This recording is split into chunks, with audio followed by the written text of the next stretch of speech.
ওরে আমার বাবা আমার থেকে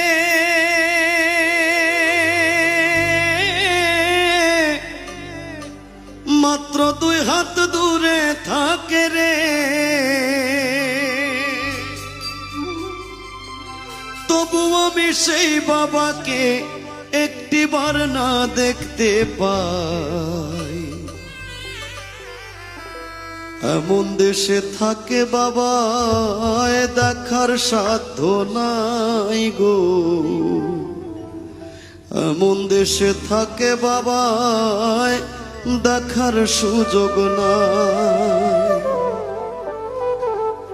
দেখা যায় বাবার কবর, নেওয়া যায় না খোঁজ খবর, এমন দেশে থাকে বাবায় দেখার সুযোগ নাই গো, এমন দেশে থাকে বাবা।